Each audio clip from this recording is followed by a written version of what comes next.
Hi, I'm Andy Teach, host of Andy's Awesome Adventures, and welcome to Amsterdam. I've been to Amsterdam 3 or 4 times, and this top 10 is based on my most recent trip, where I spent a week in the city. Before I tell you about the top 10 things to see and do in Amsterdam, I'm going to start with 2 day trips just outside Amsterdam that I highly recommend: Zaanse Schans and Keukenhof Gardens. Zaanse Schans is a scenic neighborhood in the Netherlands that's about a 20 to 30 minute drive from Amsterdam. It's known for its windmills and green wooden houses. It attracts almost 2 million visitors a year. From 1961 to 1974, old buildings from all over the region were relocated here to recreate an 18th and 19th century village. On our tour, we saw the Gogh Museum and a clog making demonstration, a cheese making demonstration, and cheese shop. We saw windmills and went inside one of the historic windmills to learn how it works. We got a cocoa/chocolate demonstration, and we finished our tour with a pewter making demonstration.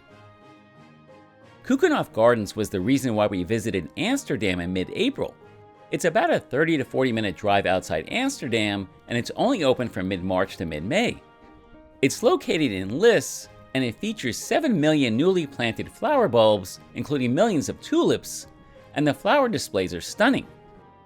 There are millions of multicolored flowers that are in bloom during this time.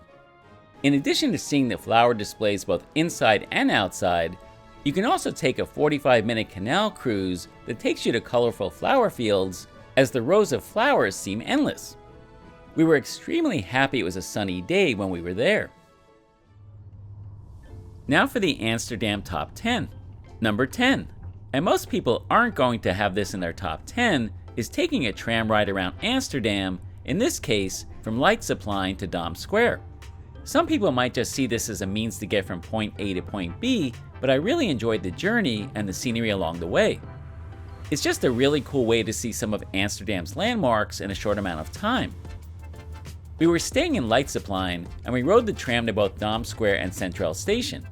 In Leidseplein, which isn't far from the Rijksmuseum, we saw some interesting iguana statues, ate some Dutch pancakes, saw some beautiful Dutch architecture, and experienced some of the nearby restaurants where we ate some bitterballen. Number 9. Visit Europe's largest day market, the Cuyp market, which has been here since 1905 and has about 260 stalls. If you like flea markets, then you'll love walking through the Cuyp market. There's plenty of clothes, souvenirs, toiletries, beauty products, luggage, tulips, jewelry, sportswear, art, handbags, food, and beverages. And it has a special place in my heart because this is where I got my stroopwafels. Number 8, the Oude Kerk. While I visited several churches in Amsterdam, my favorite was the Oude Kerk, or the Old Church. It's not only Amsterdam's oldest church, it's Amsterdam's oldest building, and it lies on the outskirts of the red light district. The building was founded in 1213 and was consecrated in 1306. After the Reformation in 1578, it became a Calvinist church, which it remains today. The church was built over a cemetery, and local citizens continued to be buried inside the church until 1865. There were 2,500 graves in the church and 10,000 people buried in the ground underneath the church. Those buried here include naval heroes, regents, poets, and the wife of famous Dutch painter Rembrandt. Rembrandt was a frequent visitor to de Oude Kerk, and his children were all christened here. De Oude Kerk holds 4 pipe organs, but the largest is the grand organ. It was built by the German Christian Wada from 1724 to 1726 and is regarded as one of the finest Baroque organs in Europe. Number 7, the Van Gogh Museum. The Van Gogh Museum features the largest collection of Van Gogh paintings, drawings, and letters in the world. Vincent van Gogh was a post-impressionist painter who did not become an artist until the age of 27. He taught himself by studying the art of others, including the works of 19th century French peasant painters. Van Gogh produced 2,100 pieces of art, including 860 oil paintings in a decade. The Van Gogh Museum features 200 of these paintings and more than 500 drawings and almost all of his letters. Van Gogh died in July 1890 at the age of 37 from a self-inflicted gunshot wound in France. He suffered from mental illness for many years, and he did cut off his ear after an argument with French painter Paul Gauguin. He lived in poverty his whole life, and remarkably, only sold one painting during his entire lifetime. Yet despite all of his troubles, he became one of the greatest artists of all time. Today his paintings are among the most expensive in the world, worth hundreds of millions of dollars. Number 6. The Royal Palace. The Royal Palace of Amsterdam is one of 3 royal palaces in the Netherlands, and it's located in Dam Square. Let's hear a little history about the palace, and then we'll go inside. So in back of me is the Royal Palace of Amsterdam, and this is the official reception palace of King Willem-Alexander.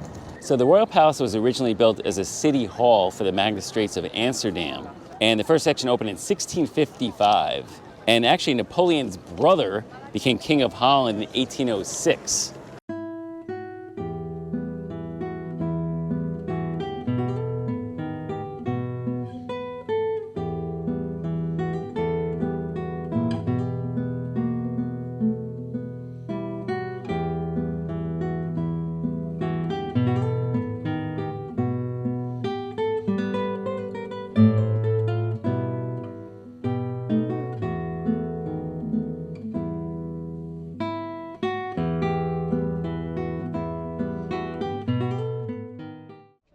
Number 5. The Anne Frank House.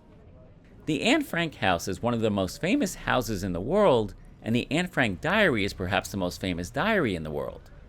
This house is where 13-year-old Anne Frank and her family hid from the Nazis in 1942 for 2 years because they were Jewish. The Frank family, along with some acquaintances of her father Otto, hid behind a movable bookshelf in a secret annex. You can take a self-guided audio tour, and I recommend attending the introductory program as well. For Anne's 13th birthday, before she went into hiding, she had received a diary as a gift.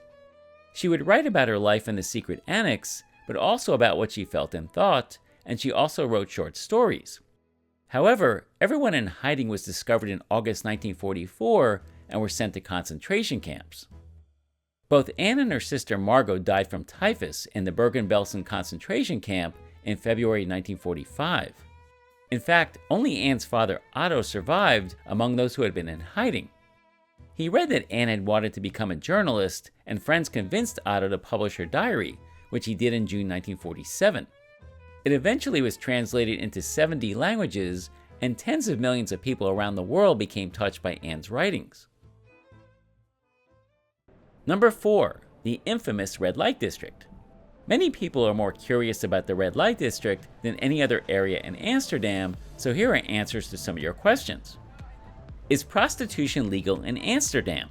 Yes, prostitution is legal in Amsterdam if it's between consenting adults. However, it is forbidden for sex workers to promote their services on the streets, which is why there are rooms with windows, about 200 window brothels with about 300 to 400 prostitutes.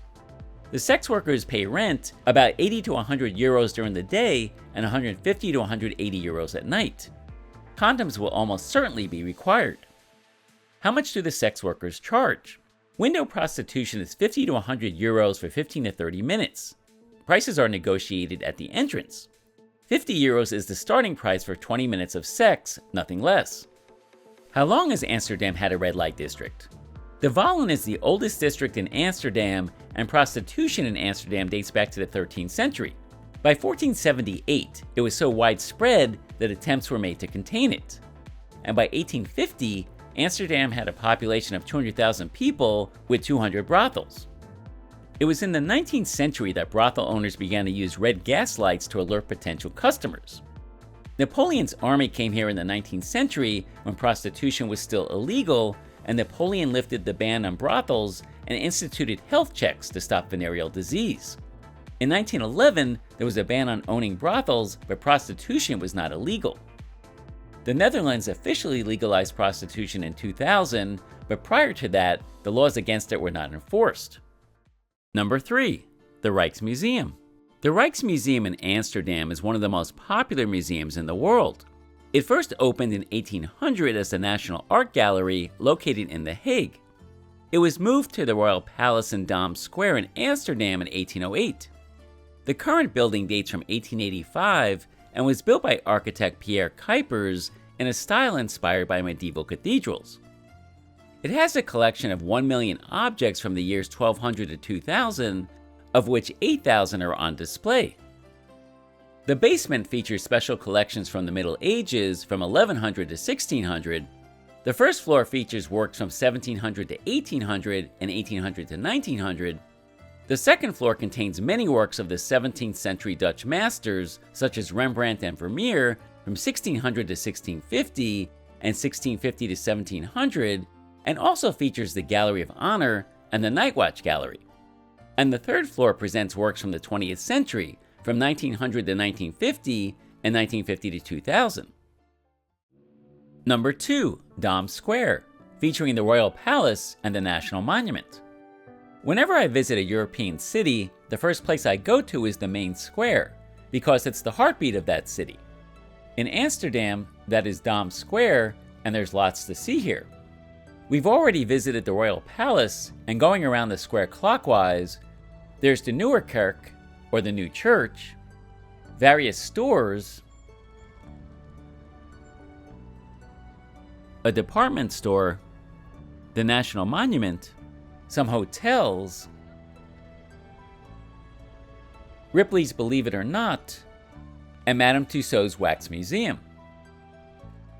Facing the Royal Palace across the square is an important monument for the Dutch, the National Monument, which was unveiled in 1956 as a memorial to all the Dutch soldiers and members of the Dutch resistance who died in World War II. There were 4 chainmail figures and 2 male sculptures that represent members of the Dutch resistance. We also see weeping dogs and a woman with child with doves above. As you can see, Dam Square is a great starting point for any trip to Amsterdam. And now, the number one thing to see and do in Amsterdam is take a canal cruise. Or as I did on my most recent trip, take 2 canal cruises, each from a different starting point. Over 3 million people a year take a canal cruise in Amsterdam, making it the most popular thing to do in Amsterdam. And it's a great way to relax and see many of the historic canal houses, churches, museums, bridges, restaurants, and houseboats while navigating several canals. I don't think there's another place in the world that has more canals or canal cruise boats to navigate them. You can take an open canal cruise boat, an enclosed one, a larger boat, a smaller boat. Some have a guide. In the middle of Amsterdam. Some have a pre-recorded voice. Buildings have been renovated and kept to their original design. If you come during the busy summer months, you might consider booking your canal cruise in advance to guarantee you have a seat. So sit back, relax, and enjoy the ride. If you want to see any of my Amsterdam Top 10 in more detail, I'm going to leave the links to each Top 10 complete video in the video description. Or you can click on these 2 video links for the 2 canal cruises I took to get started.